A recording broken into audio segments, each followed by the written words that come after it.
स्वागत करते की या मंचावर विवेक साहित्यरंगाच्या ज्या मंचावरती आज आलेले आहेत त्यासाठी आपण त्यांच्याबद्दलची एक प्रदीर्घ अशी माहिती परिचयही आत्ता ऐकलेला आहे आणि त्या परिचयातूनच काही प्रश्न निर्माण झालेले आहेत त्यांच्या साहित्याबद्दलचे.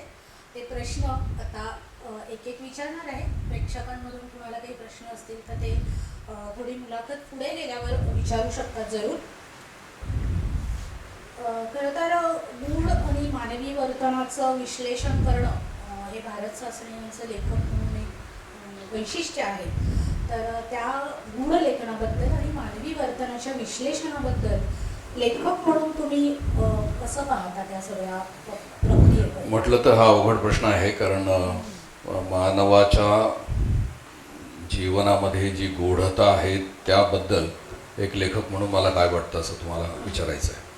खरं तर हा प्रश्न अनेकांना पडलेला आहे आणि अनेक लेखकांनी आपापल्या परीने त्याचं उत्तर देण्याचा प्रयत्न केलेला आहे. परंतु उत्तरांच्या प्रतवारी जरी आपण वेगवेगळ्या केल्या तरी एक गोष्ट नक्की आहे की सर्वसामान्य माणसाच्या जीवनामध्ये एक गूढता असते, याबाबत मात्र एक मत आहे. तर हा गालिब नावाचा जो कोण कवी आपल्याकडे झालेला आहे त्याने असं म्हटलेलं आहे की मी गूढाचं गूढ किंवा रहस्याचं रहस्य पाहतो एक प्रेक्षक या नात्याने, म्हणजे साक्षीदार साक्षी भावाने बघतो. पण हे बघत असताना मला असं जाणवतं की मी स्वप्नाच्या स्वप्नात आहे. तेव्हा जेव्हा स्वप्नामध्ये स्वप्न पडतं, आपल्याकडे कवीने तसं म्हटलेलं आहे की स्वप्नामध्ये स्वप्न पडावे तशी तुझी प्रीती इत्यादी. तर त्यांनी जसं म्हटलंय की तसं यांनी असं म्हटलं की हे जीवन एक गूढामध्ये कसं एका धुक्याने गुरफटलेली एखादी इमारत असावी त्या पद्धतीनं हे जीवन आहे. आणि त्याची मला जेव्हा साक्षात्कार होतो त्यावेळेला मी स्वप्नाच्या मध्ये स्वप्न पडावं अशा अवस्थेमध्ये आहे असं त्यांनी म्हणून ठेवलं असल्यामुळे त्या कवीला, जो अत्यंत क्रिएटिव्ह असा कवी आहे, त्या कवीला याबद्दल जे वाटतंय तिथून जर आपण सुरुवात केली तर अनेक संत कवींनी देखील आपल्याला याबाबत वेगवेगळे निर्देश देऊन ठेवलेले आहेत. आता गूढतेच्या संदर्भामध्ये बोलायचं झालं तर असं लक्षात येतं की सुस्पष्टता आणि गूढता यामध्ये जो काही फरक असेल तो फरक म्हणजेच आपलं जीवन आहे. कारण नेणीव आणि जाणीव हा एक प्रकार असतोच. आणि जे नेणीवीतून जे काही येतं किंवा अबोध मनातून जे काही बाहेर प्रकट होतं त्याचा वेध लेखकाला घ्यावा लागतो. आणि जे काही सुस्पष्ट आहे, जे काही ज्याला आपण तथ्य म्हणतो, खरं तर तथ्य म्हणजे काय याबाबत अनेक प्रवाद असू शकतील. आणि ज्याला वास्तव म्हणतो त्या वास्तवाच्या बाबत देखील किती आपलं आकलन सुस्पष्ट आहे याबाबत देखील चर्चा होऊ शकते. परंतु त्याच्या पलीकडे कुठेतरी एक अतर्क्यता आहे जी जीवनाला वेढते आणि त्याचा पदोपदी आपल्याला अनुभव येतो. आणि तो क्रिएटिव्ह रायटर्सना, कवींना, आता इथे कवयित्री मोठ्या बसलेल्या आहेत समोर, तर त्यांना जर अज्ञात झऱ्यावरचा जर आवाज ऐकू येत असेल तर तो कुठून आवाज ऐकू येतो आहे. तर याबाबत अशा कवींची साक्ष आपण जर काढायला लागलो तर आला अद्भुत वारा असं जेव्हा बाभ बोरकर म्हणतात त्यावेळेला तर कुठून तरी तो वारा कुठून तरी आलेला आहे, अद्भुत आहे तो. आणि तो केवळ या इमारतीमध्ये शिरलेला वारा नाही आहे, तर तो या कुडीमध्ये शिरलेला आहे. आणि ह्या ज्या काही इंद्रिय आहेत, पंचेंद्रिय, ती सगळी कशी थडथड वाजत आहेत असं त्यांनी पुढे लिहिलं आहे. त्यामुळे तो लौकिक असा वारा नसून प्रतिभेचा वारा आहे की ज्यामुळे जबंद पुडी थरारून गेली असं त्यांनी नोंद करून ठेवलेली. अशा अनेक नोंदी आपल्याला शोधाव्या लागतील. परंतु सर्वांनीच ही साक्ष दिलेली आहे की जीवन हे एक रहस्याच्या दिशेने आपल्याला निर्देश त्याचं देत राहतं. आणि त्याचा शोध घेणं हे चांगल्या लेखकाचं एक काम आहे. तेव्हा त्या दृष्टीने मी कथा मांडतो. आणि त्यामध्ये येणारी जी गूढता आहे ती ज्याला आपण रूढ अर्थाने रहस्यकथा म्हणतो किंवा रूढ अर्थाने गूढ कथा म्हणतो अशी ती नक्कीच नाही आहे. माझ्यावर ज्याने एका PhD केली त्या विद्यार्थ्याने एक चूक केलेली आहे. त्याने यांच्या गूढ कथा असं माझ्या गूढ कथांवर त्यांनी PhD केली. त्यामुळे ते शीर्षक असं त्यांनी दिलं. त्यामुळे त्यांना म्हटलं की ह्या काही गूढ कथा नाही आहेत ज्या रूढ अर्थाने आपण स्वीकारतो, पण त्यामध्ये गूढत्व आहे. पण ते का आहे याचा शोध तुम्हीच घेतला पाहिजे असं मी त्यांना बोललो. पण एरवी असा गैरसमज होत नाही, ही चांगली गोष्ट आहे. पण लेखकाला हे आव्हान स्वीकारावं लागतं आणि त्यामुळे तो अतिशय चिंतनशील पद्धतीने या गूढत्वाकडे जातो, हे नक्की. अतर्क्य आणि रहस्यमय नाही पण तरी गूढ असं चित्रण येतं. आणि ते गंभीर प्रवृत्तीचं बऱ्यापैकी चित्रण असतानाही तुम्ही बालसाहित्यही लिहिलेलं आहे, तर त्यामागे काय नेमकं काय? बालसाहित्याच्या बाबत थोडंसं विस्ताराने बोलावं लागेल. आपण परवानगी दिली तर बोलतो. त्या बाबतीमध्ये एक मुद्दा असा आहे की मला जे नेहमी असं वाटतं की आपण बालसाहित्यातून अद्भुत रसाला वजा केलेला आहे अलीकडे. त्यामुळे जो प्रमाद झालेला आहे त्या प्रमादाकडे आपण कधीच लक्ष दिलेलं नाही आहे. ज्यांनी कुणी बालसाहित्याचा पाठपुरावा केला किंवा बालसाहित्य छापलं, आणि बालसाहित्याची परंपरा आपल्याकडे खूप मोठी आहे आणि ती मिशनऱ्यांनी सुरुवात केली पहिल्यांदा. आणि त्यांनी त्यांच्या मॅगझिन्स त्यांनी सुरुवात केली. त्यांचा उद्देश जरी वेगळा असेल किंवा त्यांना काही धर्मप्रचार करायचा असेल इत्यादी कारणासाठी, परंतु सुरुवात त्यांनी केली हे आपल्याला मान्य करावं लागेल. तर मिशनऱ्यांनी बालसाहित्याच्या छपाईची सुरुवात केलेली आहे. पण त्यानंतर आपल्याकडे बालसाहित्य वाहत आलं. पण आपल्याकडे बालसाहित्य नव्हतं का, तर ते फार पूर्वीपासून आहे, पण त्याला आपण बालसाहित्य म्हणत नव्हतो आपल्या पंचतंत्र इत्यादीमधून. पण मग ते कुमारांच्यासाठी निर्माण केलेलं असं काव्य आहे किंवा त्या कथा आहेत आणि ते त्यांनी त्यांच्या गृहस्थ जीवनामध्ये कसं वागावं याबद्दल चा दिलेला उपदेश आहे आणि त्या अनुषंगाने त्या कथा गोष्टी येतात. तर त्यामुळे त्याला त्याही वेळेला बालसाहित्य असं म्हटलं गेलं नाही. ज्याचं बालसाहित्य म्हणून ज्याला आपण रूढ अर्थाने म्हणतो ते साधारणपणे स्वातंत्र्योत्तर काळामध्ये आपण त्याला या पद्धतीनं त्याच्याकडे बघायला लागलो. हा झाला सगळा इतिहास आहे. म्हणजे प्राचीन इतिहास जरी असला तरी बालसाहित्य म्हणून ज्याला मान्यता मिळाली तो नंतरचा भाग आलेला आहे.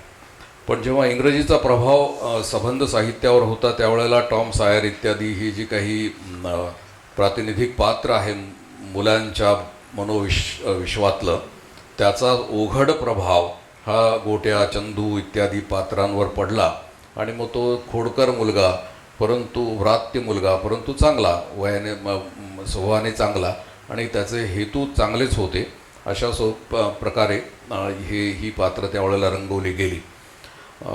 आणखीन एक असं घडलं की पुरुषप्रधान समाज असल्यामुळे जो काही बालनायक लिहिला गेला तो मुलगा होता. पण परदेशामध्ये मात्र त्याही काळात आणि त्याच्या आधी 1930-32च्या आधीपासून बालनायिका तिथे अस्तित्वात होत्या आणि त्यांनी पुष्कळ पॉप्युलॅरिटी केली. त्यांची पुस्तकं सगळी त्यावेळेला आपल्याला आढळतात आज अभ्यास जर करायला सुरुवात केली तर त्याचा अर्थ असा की आपल्याकडे 2-3 पात्र जी आली की जी मुलांचं रिप्रेझेंटेशन करतायत, त्यांचं प्रतिनिधी म्हणून पुढे येत आहेत आणि मुलांना त्यामध्ये स्वतःला शोधण्याची मुभा आपण दिलेली आहे. त्यामुळे गोट्या, चंदू इत्यादी ही जी काही पात्र आहेत ही मोजकीच आहेत आणि त्यानंतर आपण फास्टर फेणेपर्यंत येतो. त्यानंतर पुन्हा मोठी पोकळी निर्माण होते, मग बोक्या सातबंडे इत्यादी येतात आणि नंतर पुन्हा पोकळी आहे. तेव्हा मुलांना काय वाचायला द्यायचं आहे हा जर प्रश्न पडला तर आपल्यासमोर मोठे प्रश्न आपोआपच येतात आणि मग हॅरी पॉटरकडे ही मुलं वळत आहेत आणि त्यांना इंग्रजी येत असल्यामुळे ते इंग्रजीचे ठोकळे घेऊन बसलेले आहेत. हे मी बघितलं की मोठे 500 पानी पुस्तकांचा ठोकळा मुलगा मुलगी चष्मा लावूनसुद्धा त्या पायऱ्यांवर किंवा एशियाटिक लायब्ररीच्या पायऱ्यांवर बसून वाचणाऱ्या मुलांना मी जेव्हा बघितलं तेव्हा मला कौतुकी वाटलं, आनंदही झालं आणि थोडं दुःखही झालं की मग असं काही मराठी आपण त्यांना देऊ शकत नाही आहे त्यांना वाचायला. पण त्यांना वाचायला आवडतं म्हणून ते वाचतायत आणि ते वाचतायत म्हणून चांगलीच गोष्ट आहे असं मला त्यावेळेला वाटलं होतं. तर हे इथपर्यंतची ही सगळी बालसाहित्याची चा प्रवास आहे. जेव्हा मी असं म्हणायला लागलो काही मंडळींना की अद्भुत रस आपण आठवून टाकला आणि खरं तर बालमानसशास्त्राप्रमाणे प्रत्येक मुलाला अद्भुत रसाची एक तहान असते आणि त्या अद्भुत रसाच्या त्याच्या स्वाभाविक हक्कापासून त्याला जर आपण वंचित ठेवायला लागलो तर त्याचा पुढे जी व्यक्तिमत्व विकास त्याचा जो होणार असतो तो अत्यंत शुष्क, पोटार्थी असा होतो. आणि जर अद्भुत रसाचा परिचय त्याला अगदी बालपणापासून जर त्याला झाला तर तो पुढे चालून कल्पक, शास्त्रज्ञ, कलावंत, चित्रकार, लेखक असा होऊ शकतो. त्यामुळे व्यक्तिमत्व विकासाच्या दृष्टीने अद्भुत रसाची अतिशय आवश्यकता असते. हे जेव्हा बालमानसशास्त्र सांगायला लागलं तेव्हा ते संदर्भ वाचून मला अतिशय आनंद झाला की मला जे वाटत होतं तेच त्या थिअरीमध्ये लिहिलेलं आहे असं मला लक्षात आलं. आपण 2 प्रकारचे गट तयार केले, एक म्हणजे संस्कारवादी आणि दुसरे मनोरंजनवादी. पैकी संस्कारवाद्यांचा एक विशिष्ट असा फार आग्रह नव्हता आणि मनोरंजनवाद्यांनी तर सर्वच साहित्याला दुय्यम प्रकारचं साहित्य देखील बालसाहित्याच्या संदर्भामध्ये त्याला मान्यता द्यायला सुरुवात केली. जे संस्कारवादी होते त्यांनी नंतर पुढे अवकाश विज्ञान, कॉम्प्युटर, संगणकशास्त्र, गणित, कोडी इत्यादी ह्या गोष्टी साहित्यामध्ये टाकायला सुरुवात केली. तेव्हा मी थोडीशी टीका अशी केली होती की याच्यामध्ये फॅन्टसी कुठे आहे आणि फॅन्टसीला जर तुम्ही यात आणलंच नाही तर ते बालसाहित्य कसं.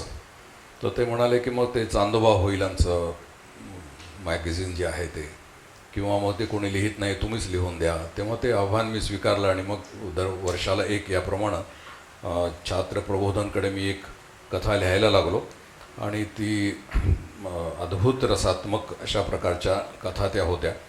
पण त्यामध्ये अंधश्रद्धा नव्हती आणि अद्भुत रसात्मक लिहित असताना अद्भुताच्या एका पातळीपर्यंत कथानायक जोडी जी आहे ती जाते आणि परत येते.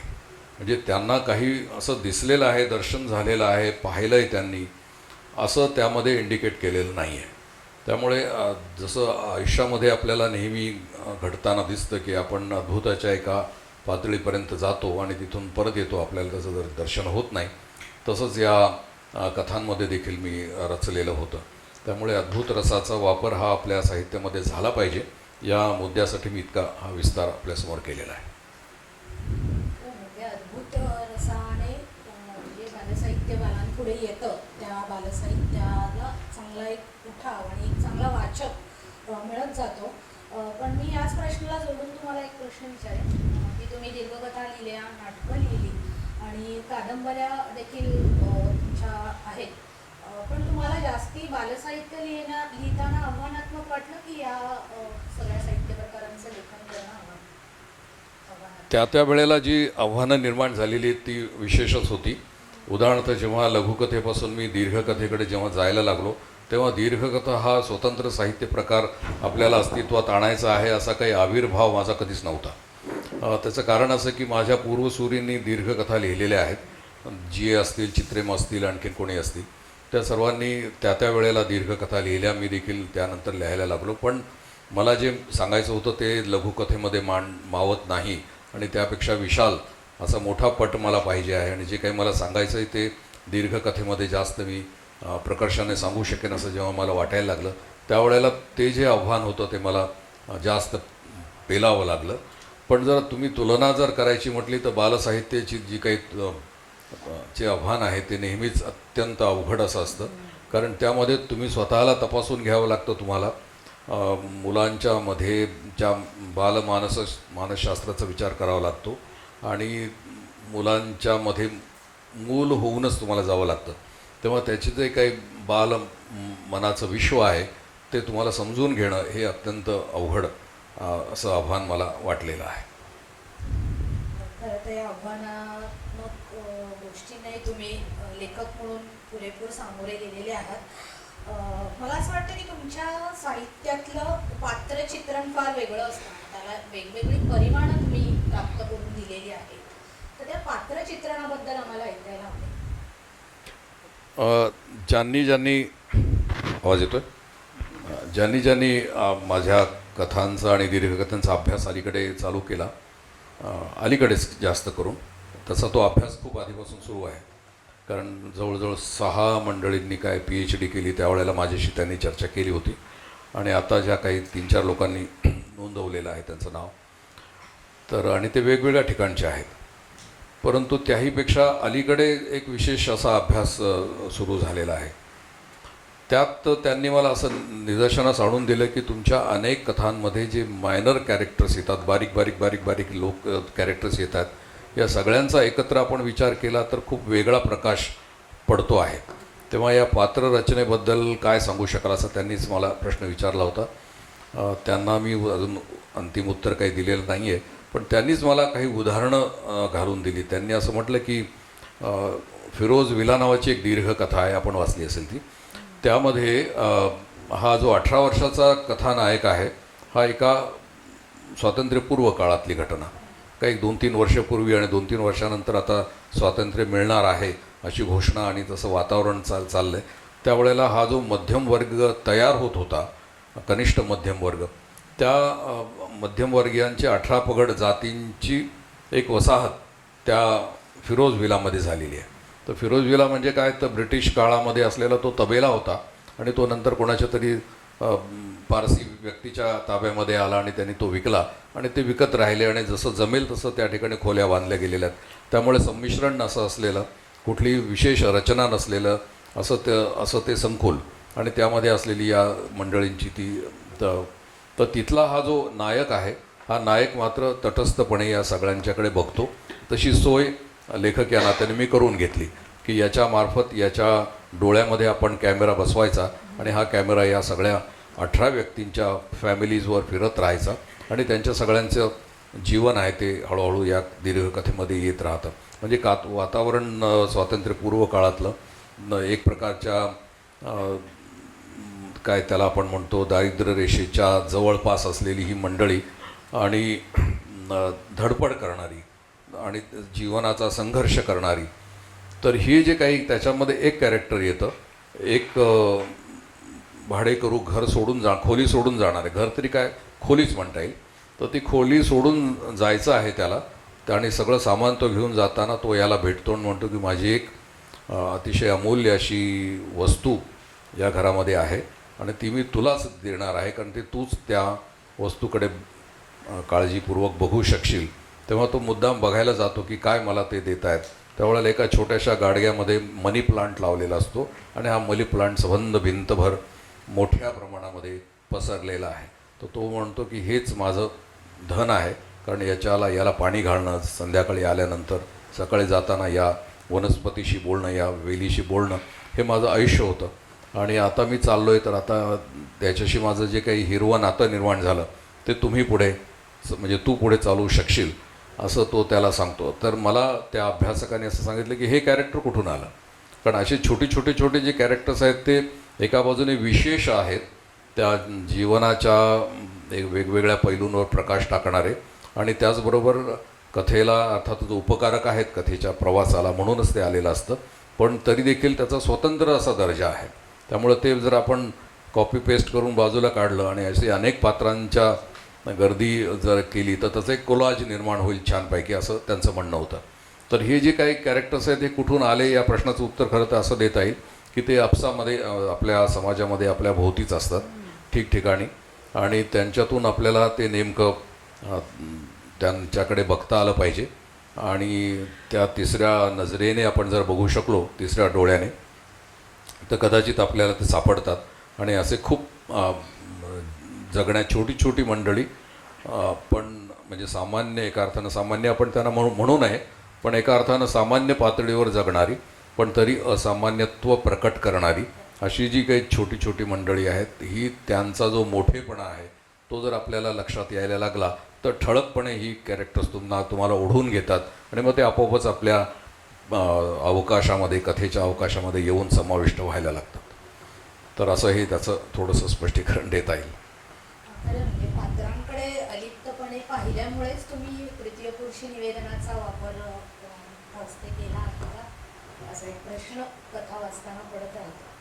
दोन्ही त्याच्यामध्ये म्हणजे प्रथम पुरुषीचं तर मी स्टाईल ती अलीकडे तर माझ्या अनेक कथांमध्ये आलेली की मी इकडे होतो, तिकडे होतो, लहान होतो, बघत होतो, अशा पद्धतीनं तो नायक सांगतोय.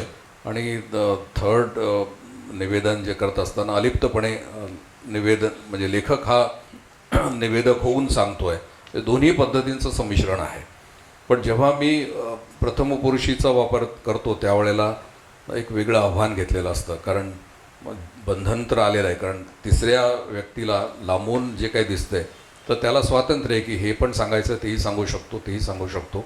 इथे मात्र जेव्हा मी म्हणतो त्यावेळेला मला जे दिसणार आहे तेच मी सांगणार आहे. त्यामुळे इथे मी बसलेलो असताना तिथे काय घडत होतं हे मी सांगणार नाही, कारण सांगू शकत नाही आणि सांगितलं तर तो दोष निर्माण होईल. म्हणून असं मी जे स्वातंत्र्य एका अर्थाने घेतलं की माझ्या भोवती जे काही आहे आणि जे मला दिसतंय तेच मला मांडायचं आहे, पण त्याच्याही पलीकडे जे आहे तेही ध्वनित करायचं आहे. बरं, आता तुम्ही मगाशी पात्रचित्रणाबद्दल बोलताना उल्लेख केलात की पात्रांच्या डोळ्यांमध्येच तुम्ही कॅमेरा बसवता आणि मग आजूबाजूची काही परिस्थिती असते ती तुम्ही निहाळता. तर ती दृश्यात्मकता मांडताना नेमक्या कोणत्या गोष्टी तुम्ही लक्षात घेता? मीच नाही, यापूर्वीच्या कितीतरी लेखकांनी दृश्यात्मकता स्वीकारलेली आहे. त्यामुळे त्यांच्या चित्रमय शैलीचा खूप विचार आपण केला. गुनी दांडेकर आहेत, आणखीन कोणी आहेत, सुंदर म्हणजे अति रेखीव पद्धतीने ते लोक मांडत आले. तेव्हा हा चित्रात्मकता किंवा पिक्टोरियल लँग्वेज असं म्हणतात कॅमेराचा जो जर विचार आपण केला तर तपशील द्यायचा तो नेमकेपणानं तुमच्या नजरेसमोर उभा राहायला पाहिजे. तुमच्या मानस पटलावर तो स्पष्ट झाला पाहिजे. याच्यासाठी म्हणून तपशील देण्याची एक पद्धत आपल्याकडे शैलीच्या अंगाने आलेली आहे. ती अर्थात आत्ता आलेली नाही, यापूर्वी देखील होती. विशेषतः अन्य भाषांमध्ये काही हिंदी रायटर्स याबाबत खूप मोठे समजले जातात, मग की बारीक बारीक बारीक तपशील द्यायचा.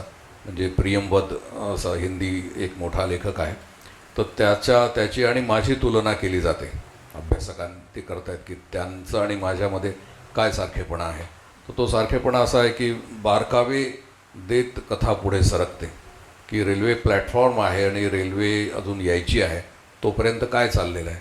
तर तिथे जे काही मैं दुःख की लंबी रात नावाची माझी दीर्घकथा आहे, त्याच्यामध्ये जे जे काही येतं तसंच काहीतरी त्यांच्याही कथेमध्ये येतं. त्यामुळे ते त्यांनी तुलना सुरू करून टाकली त्या लोकांनी. आपल्याकडे असे पुष्कळ मंडळी आहेत की ज्यांनी इतक्या अतिशय प्रभावी पद्धतीने हे सगळं मांडलेलं आहे. म्हणजे चित्रात्मकता ही शैली त्यांनी आणलेली आहे. आता हे कसं होतं असं तुमचं म्हणणं आहे, तर थोडंसं त्याला अलीकडे आपण कॅमेरा लँग्वेज म्हणूयात, की जे काही दिसतंय ते नेमकेपणाने दिसणं आणि मग त्याचबरोबरीने त्याच्या पलीकडेही जे काही असेल तेही दिसणं, काही थोडंसं फोकस करणे, काही आउट ऑफ फोकस करणे, हा जो काही टेक्निकचा भाग आहे. आणि हा थोडंसं नाटकाचं मीटर लावूनसुद्धा येऊ शकतं, की कमीत कमी पात्र आणि काय दिसणार आहे प्रेक्षकांना याचा अंदाज आपल्याला आधी आला असेल तर आपण त्याप्रमाणे नेपथ्य रचना कथेमध्ये मांडू शकतो.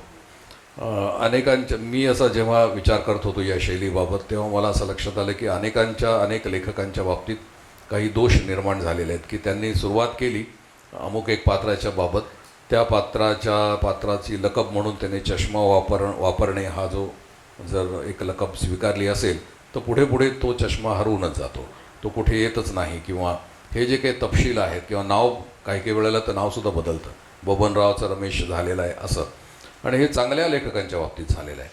तर याबाबत जे काही एक विशिष्ट शिस्त तुम्हाला शैली मांडत असताना लेखकाची स्वतःची असली पाहिजे. त्यामध्ये जर थोडासा विश्विषितपणा असेल, थोडासा भोंगळपणा असेल तर हे असे दोष निर्माण होतात. तर ते होऊ नयेत म्हणून मी ते एक शैलीची पद्धत निश्चित अशी केली की तपशील तर द्यायचाच आहे, पण प्रत्येक तपशिलाच्या पाठीमागे कारण मीमांसाही तुम्हाला माहिती पाहिजे आणि बारकावे देखील माहिती असले पाहिजेत. पेहराव जर एखाद्या पात्राचा असेल तो विशिष्ट पद्धतीचा, तर तोच कायम राहिला पाहिजे. त्याला जर तुम्ही काही लकबी दिल्या असतील, बोलण्यातल्या काही भाषिक लकबी दिल्या असतील तर त्या देखील पुढे कायम राहिल्या पाहिजेत. इतक्या सावधगिरीने तुम्हाला ते चित्र मांडावं लागतं, तेव्हाच ते अतिशय सुस्पष्टपणे वाचकाच्या मनावर ठसत जातं. इतका बारकाईने विचार करताना म्हणजे पात्रचित्रणाबद्दल असेल, वातावरण निर्मितीबद्दल असेल, किंवा सगळाच विचार तुमच्या कथेमध्ये तो बारकाईने केलेला दिसतो. पण मग लेखकाने भूमिका घेऊन लिहिलं पाहिजे का, यावर तुमचं उत्तर काय असेल? खरं तर हा जुना प्रश्न आहे, लेखकाने भूमिका घ्यावी का घेऊ नये. तर पुष्कळ लेखक असं म्हणतात की आमची भूमिका नाही, हीच आमची भूमिका आहे. त्यामुळे म्हटलं पाहिजे, कमिट कशाला झालं पाहिजे आपण, असं ते म्हणत आहेत तिथे. परंतु माझं स्वतःचं मत असं आहे की भूमिका तर तुम्हाला घ्यावी लागेल. भूमिका घेताना तुमचं कमिटमेंट कुठेतरी तुम्हाला दाखवावं लागेल. पण मग ती कमिटमेंट तुमची राजकीय असेलच असं नाही, त्याचबरोबरीने ती सामाजिक असेल असंही नाही. कारण या बाबतीत खूप आपल्याकडे गल्लत झालेली आहे, खूप गोंधळ झालेला आहे. तो असा की तुम्हाला या सर्वसामान्य माणसाचं दुःख समजतंय की नाही. जर समजत असेल तर ते तुम्ही मांडत का नाही. हा जो काही ग्रामीण माणूस आहे त्याचं दुःख तुम्हाला समजतंय का, मग ते तुमच्या कथेत काय येत नाही इत्यादी. 1960पासूनचा सगळा आपला जो काही वाद आहे तो जर आपण आठवून बघितला तर आपण याच अंगाने जात होतो प्रामुख्याने. आणि मग कमिटमेंट काय, तर याच्यात मी आपल्याला एक आठवण सांगतो, आपल्याला माहीत असेल. पाडगावकर आणि सुर्वे या दोघांच्यामध्ये रेडिओवर एक एक वाद झाला होता. तो सुस्पष्टपणे मी ऐकलेला आहे, कोणाला आठवत असेल तर बघा. त्यांनी आणि या दोघांचे आपसात दोघांची भेट घडवून आणली आकाशवाणीवर. आणि मग पाडगावकर आणि सुर्वे, तर सुर्वे असं विचारत होते की तुम्हाला समाजाबद्दल काही प्रेम वाटतंय का, समाजाबद्दल तुम्हाला काही कळवळा वाटतोय की नाही. हा सर्वसामान्य माणूस आहे, त्याचं दुःख तुम्हाला दिसतंय की नाही. आणि पाडगावकर असं म्हणत होते की हे एक झाड आहे, त्या झाडावर ऊन पडलंय छान कोवळं, त्याचं सौंदर्य तुम्हाला दिसतंय की नाही. त्यामुळे हे दोन प्रश्न एकमेकांच्या समोर येऊन कमिटमेंटच्या मुद्द्यावर येऊन थांबले की तुमची सामाजिक बांधिलकी काय आहे आणि तुमची अन्य सौंदर्यदृष्टी काय आहे. तर यावर दोन मोठ्या कवींनी चर्चा केली. त्याचा निर्णय काय लागला तो मला आता आठवत नाही, किंवा त्यावर काय झालं, काही झालंच नसेल शेवटी, कारण दोघांचे दोन मुद्दे होते. पण कमिटमेंटच्या बाबतीमध्ये आपण खूप काही बोललेलो आहोत यापूर्वी की तुमची सामाजिक बांधिलकी काय आहे. ती जर नसेल तर मग तुम्ही जे काही सौंदर्याचा जो पिसारा तुमच्या कवितेमध्ये आणि कथेमध्ये मांडता, तर तो केवळ पारंपरिक आणि संस्कृत काव्यातून आलेलाच पिसारा आहे, पण तुम्हाला सामान्य माणसाचं दुःख समजतच नाही. अशा प्रकारचा जो काही आरोप होता त्या चर्चेतून आपण पुढे आता सरकलेलो आहोत. आणि माझं असं मत आहे की लेखकाला भूमिका असते ती असावी, त्यांनी ती सुस्पष्टपणे मांडावी. आता मला जर विचाराल तर मी असं मानतो की हा जो सर्वसामान्य माणूस आहे तो केंद्रबिंदू मानून मी जेव्हा लिहितो त्यावेळेला त्या माणसाशी माझी कमिटमेंट आहे. त्यामुळे माझी बांधिलकी कोणाशी, तर त्या माणसाशी आहे. त्यामुळे माझी बांधिलकीसुद्धा जीवनाशी आहे, त्याच्या जीवनाशी. तेव्हा एका अर्थानं जीवनदर्शी, एका अर्थाने जीवनवाद, जर जीवनवाद मानलाच तर, कारण काही लोकांचं म्हणणं आहे की जीवनवाद अस्तित्वातच नाही आहे, कारण तो कुठलाच इझम नाही आहे. त्यामुळे जीवनवाद जर मानायचा झाला तर तो मानता येईल, आणि त्या दृष्टीने माझी कमिटमेंट असेल. वेगवेगळ्या प्रकारच्या भूमिका घेऊन लेखन करताना हे वेगळेपण नेमकेपणाने उठून दिसतंय. खरं तर आता आपण जरा साहित्य संमेलन आणि त्या संदर्भातला एखादा प्रश्न घेऊ की लेखन आणि वाचक, लेखक आणि वाचक यांचा एक सहसंबंध असतो. तर त्या अनुषंगाने आपण साहित्य संमेलनामध्ये काही उपक्रम घेणार आहोत का? वाचकांसाठी तिथे जे काही उपलब्ध करून दिलं जाईल तो विषय आपण त्याकडे नंतर येऊयात. पण त्याच्या आधी मला हे सांगायला आवडेल तुम्हाला की लेखक आणि वाचक यांच्यामध्ये कुठल्या प्रकारचा संबंध असतो, अनुबंध काय असतो. तर एक तर ते की तो समान धर्मा कुठेतरी वाट बघतोय, आणि काळ विपुल आहे, पृथ्वी विपुल आहे, काळ अनंत आहे, आणि तो कुणीतरी हे जे काही भवभूतीने सांगून ठेवलं आहे, तर तो जो वाचक आहे आपला दडलेला कुठेतरी, तो तुम्हाला केव्हा ना केव्हा तरी भेटणार आहे. तर हे एक पूर्वसुरींनी सांगितलं आपल्याला. दुसरं असं की वाचकांना एज्युकेट करावं लागतं, आणि त्यांना वाचकाची एक अपेक्षा असते की मला समजेल आणि मग ते मला आवडेल, आणि मला जे आवडेल ते तुम्ही दिलं पाहिजे. तर लेखकाने काय करावं हा एक मुद्दा आहे. तो माझ्या बाबतीमध्ये हे दोन प्रश्न मला प्रामुख्याने पडलेले असतात की काही म्हणजे ज्याला आपण हृदयगामी म्हणतो आणि काही बुद्धिगामी म्हणतो, अशा प्रकारच्या दोन प्रवाह माझ्या कथांमध्ये येतात. तर ज्यांना जे भाववादी आहेत त्यांना पटकन ती कथा आवडते आणि समजते, त्यावेळेला ते म्हणतात आम्हाला ती समजली देखील आणि आवडली देखील. काहींचं म्हणणं असं आहे की नाही समजली पण आवडली, आणि काहींचं म्हणणं असं आहे की फारच दुर्बोध आहे त्यामुळे समजली नाही. असे 2-3 प्रवाह येतात. तर त्यामध्ये सहज आवडेल अशा प्रकारे जर तुम्ही लिहित गेलात तर तुम्ही कदाचित पॉप्युलर व्हाल, परंतु जर वाचकाला छळणारं असं काही तुम्ही लिहिणार असाल, त्याला काही प्रश्न निर्माण करणारं असं काही, त्याच्यासाठी काही प्रश्न निर्माण करणारे लिहिणार असाल, तर मला वाटतं ते जास्त मौलिक असतं. त्यामुळे पॉप्युलॅरिटीचा जो एक मार्ग आहे तो, आणि पॉप्युलॅरिटीपेक्षा जे काही मौलिक आहे ते सांगण्याचा मार्ग तो, यापैकी कुठला तरी एक चांगला मार्ग लेखकाने निवडायचा आहे. आणि म्हणून वाचकाचा आणि आपला जो संबंध आहे तो, माझा म्हणून जो कोण वाचक असेल तर तो आव्हानं घेतो, अभ्यास करतो आणि कथा पेलतो. आणि ज्या सोप्या कथा आवडतात त्या आवडतातच, त्यात काही शंकाच नाही. की उदाहरणार्थ एका प्रेमाची दास्तान आम्हाला खूप कळाली, त्याच्यावर नाटक झालं, छान झालं, खूप कथा चांगली आहे. पण मग काही दीर्घ कथा आहेत, I think therefore I am सारखी, की ज्याच्यामध्ये बौद्धिकतेचं निमंत्रण त्यामध्ये दिलेलं आहे, तर ते नाही कळत, कारण त्यातले संदर्भ खूप वेगळे आहेत. म्हणजे वरचे खालचे असं मी म्हणत नाही, वेगळे आहेत. तर त्यामुळे ती आव्हानं वेगळी, पण ते वाचणारे पण वेगळे वाचक आहेतच. त्यामुळे वाचक आणि तुम्ही याच्यामध्ये तो अत्यंत हृदय असा संबंध असतो. तुमचा वाचक तुम्हाला कुठेही भेटेल हे सांगता येत नाही. मला परवा एका पंकज भोसले नावाचा एक लेखक आहे, अलीकडे तो लिहायला लागला आहे, आणि त्याने एक सोशल मीडियावर एक पोस्ट टाकली होती. त्याने मला असं निदर्शनास आणलं की माझी कथा किंवा माझ्या कथा, दीर्घकथा याचं प्रकट वाचन काही कॅफेजमध्ये व्हायचं, मला माहितीच नाही. आणि तिथे तो प्रसंग एक वाचताना मग तो वाचणारा रडायला लागला, इतकं ते हृदय वाटलं त्याला. तर हे वाचल्यानं मी खूप चकित झालो की आपली कथा इतकी बारकाईने पोहोचते आणि वाचली जाते, आणि त्यामध्ये जे काही मला म्हणायचं आहे ते नेमकं वाचकांपर्यंत पोहोचलेलं आहे. आणि 5-25 श्रोते भोवती बसलेले आहेत आणि हा कथा वाचतो आहे. तर कॅफेमध्ये आपण काय एखादं वाद्य वाजवलं जातं आहे, कोणीतरी लाईव्ह गातं आहे, असं दृश्य आपल्यासमोर असतं, पण लिटरेचर वाचलं जाते आणि माझी कथा वाचली जाते हे आपल्याला कुठे माहिती आहे.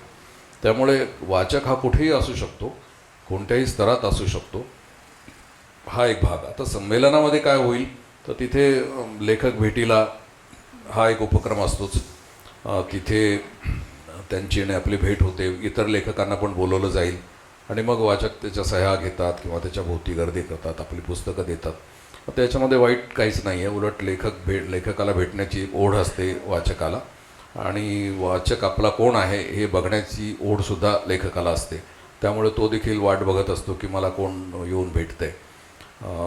त्यामुळे हे दोन्ही बाजूने असणारे जे संबंध आहेत ते अतिशय हृदय आहेत असं मला वाटतं. खरं तर आत्ता तुम्ही थोड्या वेळापूर्वी म्हणालात की साहित्याच्या किंवा लेखनाच्या केंद्रस्थानी माणूस ही तुमची भूमिका आहे. तसं आत्ताचं सध्या साहित्य संमेलनांचं आणि एकूणच वातावरण बघितलं तर साहित्य संमेलनाच्या केंद्रस्थानी साहित्य असलं पाहिजे का, यावर तुमचा विचार आहे का? नक्कीच, कारण हे साहित्य संमेलन आहे, तर संमेलनाच्या मध्ये साहित्याच्या संदर्भात चर्चा व्हावी हे संयोजकांना देखील मी सांगितलं, महामंडळाला देखील सांगितलं. हे अन्य विषय, विशेषतः राजकीय विषय किंवा आणखीन काही विषय आणायचे असतील तर आणावेत त्यांनी, त्यात काही हरकत नाही, पण साहित्याच्या संदर्भात जास्त चर्चा व्हावी असं मी त्यांना म्हणत आलो. मग खरं तर मला असं वाटतं की जेव्हा साहित्य संमेलन आपण घडवतो त्यावेळेला मराठी साहित्याबद्दल बोललं गेलं पाहिजे. मग तुम्ही कादंबरीवर बोला, कथेवर बोला, कवितेवर बोला, त्याच्यासाठी चर्चा करा, चर्चासत्र घ्या. कविता वाचल्या जातात, तिथे एक त्यांची 2 व्यासपीठं आहेतच, निमंत्रितांसाठी वेगळे, नवोदितांसाठी वेगळे, ते तर सतत अव्याहत चालू राहतात तिथे. पण मग बाकीचे जे काही साहित्य प्रकार आहेत त्याच्यावर सुद्धा चर्चा झाली पाहिजे गांभीर्याने. नाटकावर होत नाही, प्रवास वर्णनावर होत नाही, बाकीच्या याच्यावर होत नाही. तेव्हा यांचं काय करायचं हा प्रश्न आहे. पण जागा कमी, तितक्या 2-3 दिवसामध्ये 4-5 परिसंवाद निवडायचे असतात, आणि मग ती घाईघाईने निवडून टाकतात आणि नंतर त्यात सहसा बदल होत नाही, असा प्रकार होतो. त्यामुळे जे काही सुचवायचं ते मी जरूर सुचवले, पण माझं मत विचाराल तर साहित्य संमेलनामध्ये साहित्यावर चर्चा झाली पाहिजे असं माझं मत आहे. ताईंचं पण तेच मत आहे, त्यात काही शंका नाही. आपण आता दीर्घपणे भारत सासणे यांची साहित्य आणि साहित्य संमेलना संदर्भातले विचार ऐकलेले आहेत. प्रेक्षकांमधून कुणाला प्रश्न असतील तर आपण 1-2 घेऊ. हां, नक्की विचारा. मी स्वाती कर्वे.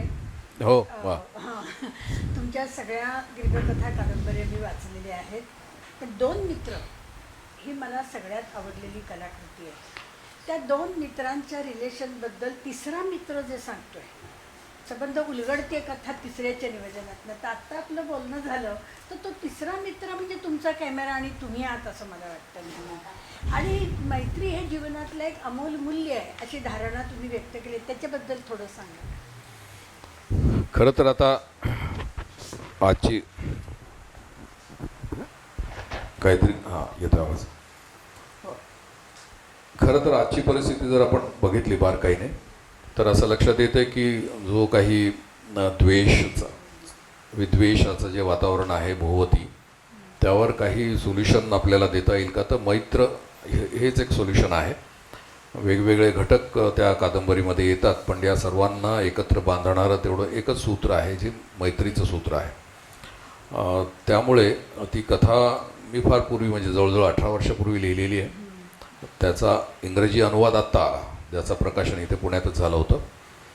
आणि आत्ता देखील ती कादंबरी अतिशय लागू पडते, या सगळ्या परिस्थितीला ती अतिशय आपण काय म्हणतो रिलेव्हंट आहे, अशी चर्चा त्याही वेळेला झाली होती मंचावरून. त्याचं कारण असं आहे की जे काही आज घडते ते बीज रूपाने त्यावेळेला घडायला लागलं होतं, आणि लेखक या नात्याने मी ते बारकाईने बघत होतो. त्यावेळेला असं लक्षात आलं की ही वेगवेगळी मंडळी वेगवेगळ्या पद्धतीनं जरी जगत असली तरी त्यांच्यामध्ये एक प्रकारे तणाव निर्माण होतो आहे, आणि हा तणाव काही मंडळी जाणीवपूर्वक निर्माण करतायत आणि त्यांना एक समाजामध्ये अस्वस्थता निर्माण करायची आहे. तर त्या प्रक्रियेची सुरुवात त्यावेळेला ग्रामीण भागामध्ये झालेली होती, आणि तिथून ही कादंबरी सुरू होते. छोटंसं गाव आहे, अहमदनगरसारखं, मालेगावसारखं, धुळ्यासारखं असं, आणि तिथे राहणारी ही सगळी मंडळी आहेत. त्याच्यामध्ये हे जे 2 घटक आहेत, बहुजन समाजातील एक घटक आहे, एक उच्चवर्णीयांमधला घटक आहे, त्यांची मैत्री आहे, आणि ती अनेक वर्षांपासूनची मैत्री आहे. त्यामुळे ती आदर्श मैत्री मानली जाते. पण तरी देखील त्या गावामध्ये जे काही घडतं, जाळपोळ होते, जातीय दंगल होते, धार्मिक दंगल होते, यावर त्यांचा जाहीरनामा प्रसिद्ध करतात 2 मित्र, आणि तो जाहीरनामा खूप काव्यात्मक वगैरे असा आहे. तर तो जाहीरनामा म्हणजेच एक आपण काढलेलं सोल्युशन आहे. तेव्हा मी असं म्हटलेलं आहे की जरी त्यातून बाळबोध असा प्रयत्न दिसत असला, कारण कादंबरीच्या अंती तुम्ही कोणत्याही प्रकारचं सोल्युशन देऊ शकत नाही की हे दुःख आहे आणि या दुःखावर असं, पण सुखाचा मूलमंत्र सांगण्याची जबाबदारी जर लेखकावर असेल तर ती जबाबदारी त्याने स्वीकारली पाहिजे. त्याच्यावर प्रचारकी आरोप आला तरीसुद्धा, कारण ही जबाबदारी जर आपण टाळली आत्ता तर मग हे सांगणार कोण, हाही मुद्दा तिथे येतो. म्हणून ती कादंबरीमध्ये मी तो एका अर्थानं बालबोध असा एक सूत्र वापरलं की सांगितलं पाहिजे कुणीतरी, आणि ते सांगण्याचा प्रयत्न त्या कादंबरीत केला. ती कादंबरी पुन्हा एकदा आत्ता वाचली जाते आहे अशी माझी माहिती आहे. मी प्रशांत गौतम. नमस्कार. प्रशासनामध्ये आपण ही वाटचाल सर्व माहीत आहे आणि लेखकाची वाटचाल माहीत आहे. प्रशासक आणि लेखक हा समतोल आपण कसा साधला, तर हा प्रश्न अनेक वाचकांना हा निर्माण होतो. याबद्दल आम्हाला जाऊन घ्यायला हवं. हा जुना प्रश्न आहे, अनेक वेळेला हा विचारला गेला. माझ्या लेखनामध्ये मी त्याचं उत्तर दिलेलं आहे. त्यात मी असं म्हटलेलं आहे की जेव्हा मी, आणि काय गंमत कशी होते की माझी ओळख करून देताना, तशी तुम्ही केली नाही ही चांगली गोष्ट झाली, ओळख करून देताना असं म्हणतात की ते अधिकारी असून लिहितात किंवा ते लिहितात तरी देखील अधिकारी आहेत. तेव्हा अधिकारी असणं आणि लेखन करणं या 2 वेगवेगळ्या गोष्टी आहेत असं आपण मानत आलो. इथूनच आपला प्रमाद सुरू होतो. खरं तर आपली परंपरा बघितली तर सेतू महादेवराव पगडी आणि त्यांच्याही पूर्वी मागे जाते की ज्यांनी IAS ICS मध्ये काम केलेलं आहे किंवा ब्रिटिश अधिकाऱ्यांनी काम केलेलं आहे. त्या सगळ्या मंडळींनी, म्हणजे हे तानपुरे आणि त्यातलं जे काही मेटल वापरलं गेलं मिरजमध्ये वगैरे, तर त्याचा आग्रह धरणारे आणि ते घेऊन येणारे ICS अधिकारीच होते. तेव्हा त्यांनी तिथे फाउंडेशन केलं की तानपुरे तिथे निर्माण झाले. ही जी सगळी परंपरा आहे की उच्च कलांच्या दृष्टीने प्रयत्न करणे आणि सगळं संशोधनाला प्रोत्साहन देणे, ही परंपरा ब्रिटिश अधिकाऱ्यांच्यापासून सुरू झालेली आहे. आणि ती नंतर स्वातंत्र्योत्तर कालामध्ये मंदावली जरी असली तरी अनेक लेखक लिहित आले. त्यातलं एक नाव मी आपल्याला सांगितलं, सेतू महादेवांचं, की ते उत्कृष्ट उदाहरण आहे ते. पण माझ्या बाबतीत विचाराल तर मला असं लक्षात आलं की हा जो सर्वसामान्य माणूस आपल्यासमोर येतो आहे तो जवळून बघण्याची संधी या नोकरीमुळे आपल्याला मिळालेली आहे. आणि त्यामुळे रेव्हेन्यू डिपार्टमेंटमध्ये मी काम करत होतो, तेव्हा रेव्हेन्यू डिपार्टमेंट ही अशी खिडकी की जिथून मला जीवन सगळ्यात जवळून पाहता येतं. कारण मी भूकंप पाहिला, दुष्काळ पाहिला, स्थलांतर पाहिली, लोकांचं दुःख पाहिलं, अनेक प्रॉब्लेम्स तिथे मी बघितले. तेव्हा माणसं कशी वागतात, कोणत्या पद्धतीने वागतात, का वागतात, त्यांचं वर्तनाचं सूत्र काय आहे, इत्यादी सर्व काही बघायला मिळणं हे अतिशय महत्त्वाचं आहे. त्यामुळे लेखनातली जो विवेक आहे तो आणि जी करुणा आहे ती मी प्रशासनामध्ये आणली त्यामुळे मी तिथे प्रशासन चांगलं करू शकलो, कारण त्या माणसांचं दुःख मी सोडवू शकलो.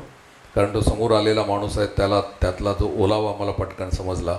त्याने जेव्हा माझ्याकडे अर्ज केला तेव्हा ती एक लघुकथा असते, आणि जेव्हा त्या अर्जाची मिळून जेव्हा फाईल बनते त्यावेळेला ती कादंबरी असते असं मी म्हणत आलो. तर त्या कादंबरीतून त्या माणसाला शोधायचं आहे, हा एक भाग. आणि प्रशासनातली शिस्त इकडे लेखनामध्ये मी आणली, त्यामुळे मी इतकं वेळेचं गणित मांडून काम करून 17-18 तास काम केल्यानंतर देखील लिहू शकलो. हे देखील, अशा दोन्ही गोष्टी परस्पर पूरक आहेत. लेखक हा जरी स्वांत सुखाय लिहित असला तरी समाजाशी त्याचं नातं आहे. तर दुर्गाबाई भागवत असतील, पु ल देशपांडे असतील, यांनी त्या वेळेला सामाजिक भूमिका घेतली, तशी तुमची काही भूमिका आहे असावी? प्रत्येक लेखकाची स्वतःची एक भूमिका असते, आणि ती सामाजिक भूमिका देखील असते. त्याचं कारण असं आहे, तुम्हीच सांगितलं की प्रत्येक लेखक हा समाजाचा एक घटक आहे, आणि त्याच्या भोवती जो समाज आहे तो समाज कोणत्या पद्धतीनं विचार करतो आहे, कोणत्या पद्धतीनं तो जगतो आहे, कोणत्या विचारांचा त्याच्यावर पगडा निर्माण झालेला आहे इत्यादी बाबत लेखकाला दिसणं हे अपेक्षित आहे. त्यामुळे त्याला जर ते दिसत असेल आणि त्याला ते प्रकर्षाने मांडावंसं वाटत असेल तर तो ते मांडतो, यात काही शंका नाही. त्यामुळे मला सामाजिक जाणीवा माझ्या तीव्र आहेत, आणि त्या पद्धतीनं मी माझी भूमिका नेहमीच घेत आलेलो आहोत. त्याचं उदाहरण आत्ताच 2 मित्र ही कादंबरी समोर आली की जी ज्याला आपण पॉलिटिकल नॉवेल म्हणतो तशी ती कादंबरी आहे. ती काव्यात्मक जरी असेल, काही भाग त्यात काव्यात्मक जरी आला तरी त्यातल्या जाणीवा अतिशय तीव्र आहेत, आणि ते फार महत्त्वाचं असं मानलं जातं अशा प्रकारचं जे लेखन आहे ते. तेव्हा ते माझ्या लेखनामध्ये प्रकट होतीच आहे माझी ती भूमिका. आपल्या बालमैत्रिणीला एक प्रश्न. माझं नाव सई गोखले. आम्ही एसटीएम शाळेचे आहोत. आमच्या पाठ्यपुस्तकात ते जीवन दे झाड नावाचा तुमचा एक पाठ आहे. तो लिहिताना तुमचा अनुभव कसा होता? धन्यवाद. म्हणजे मला खूप आनंद झाला की त्याचा तुम्ही उल्लेख केला. ती एक तो छोटा अनुभव मी लिहिला होता की एका परभणीसारख्या ठिकाणी मी माझी बदली झाली, आणि मी ज्या बंगल्यामध्ये मला भाड्याने घर घ्यावं लागलं तो अतिशय उजाड आणि शुष्क आणि अतिशय तापलेला असा प्रदेश होता की एक गवताची काडी देखील कुठेही भोवती नव्हती. आता सिमेंटचं ते घर आणि अतिशय तापणारं असं घर होतं. त्यामुळे ती कल्पना देखील त्याची आपण करू शकता की किती असह्य होत असेल.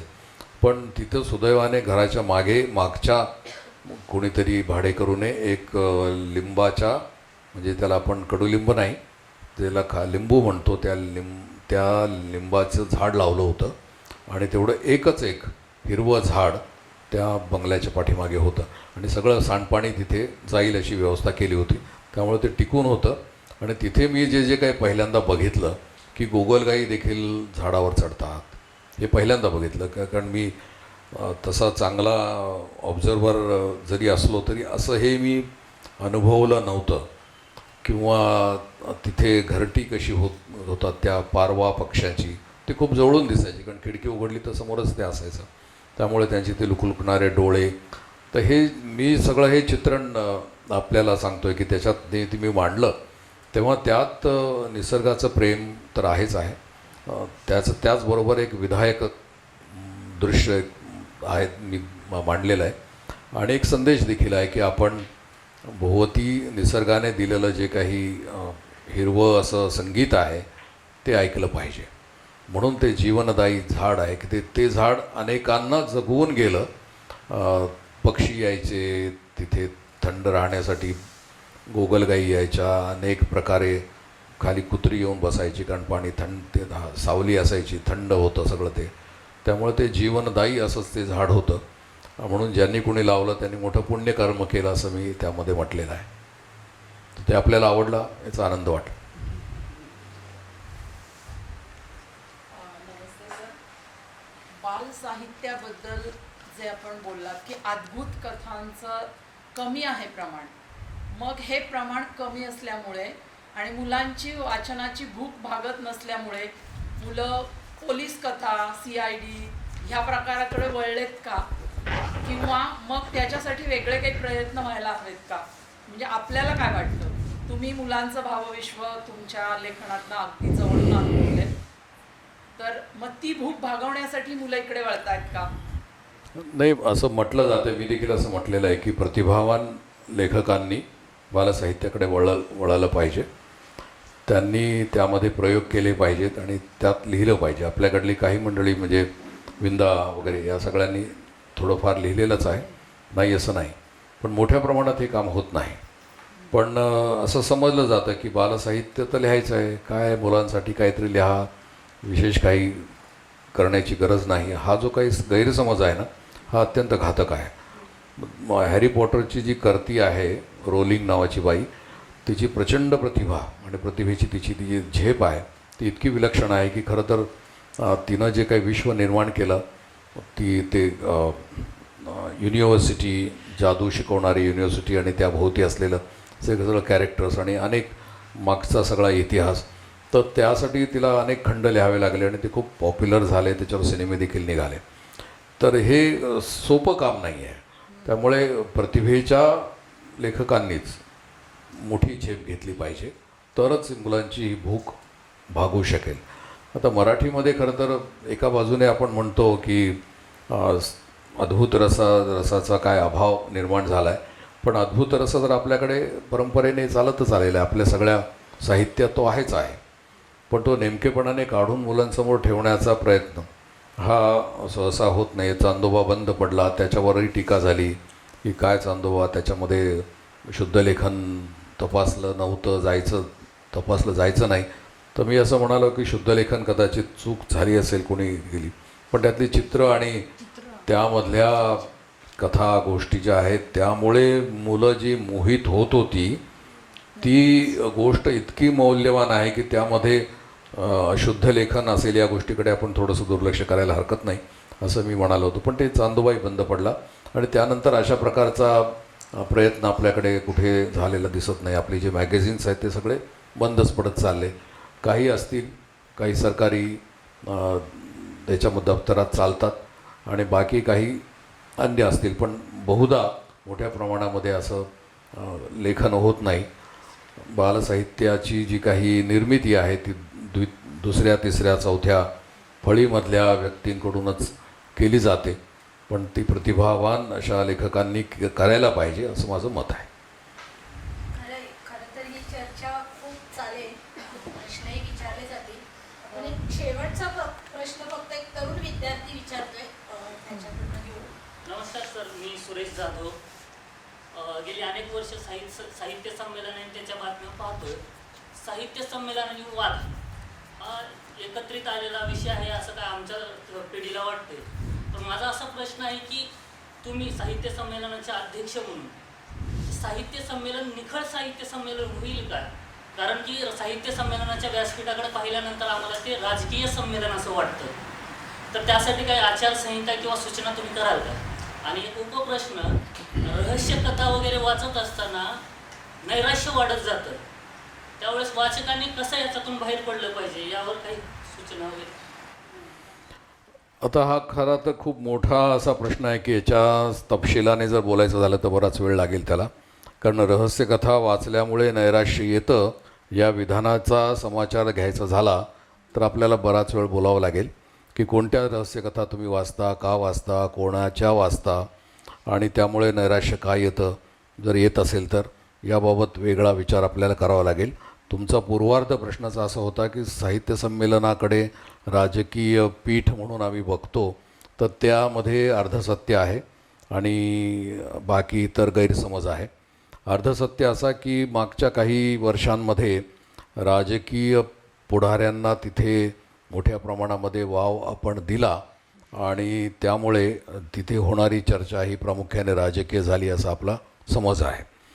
परंतु आणि वादाच्याबद्दल तुम्ही जर म्हणालात तर अद्याप तरी वाद झालेला नाही आणि माझी निवड झाल्यानंतर मला असं सांगण्यात आलं की एकतर बिनविरोध निवड झाली हा एक भाग आणि दुसरा असा की सर्वांनी खूप स्वागत केलेलं आहे सर्व स्तरावरून, म्हणजे असा नकारात्मक मुद्दा कुठे उपस्थित झाला नाही. त्यामुळे असं आपण आशा करूयात की वाद बाजूला पडतील आणि आपण निखळ चर्चा करून बाहेर पडूयात. चर्चा अशी चालू राहील, पण आता खरंच खूप उशीर झालेला आहे आणि या सगळ्या मुलाखतीमधून एक चांगला आणि सुंदर असा संदेशही भारत शासन यांनी दिलेला आहे. आणि साहित्याच्या केंद्रस्थानी, साहित्य संमेलनांच्या केंद्रस्थानी साहित्य असलं पाहिजे अशी भूमिकाही त्यांनी ठामपणे मांडलेली आहे. आज वेळेअभावी आपण इथे थांबतो आहोत. या व्यासपीठावर, विवेक साहित्य मंचाच्या व्यासपीठावर भारत शासने आज आले, त्याबद्दल त्यांचे आभार मानले.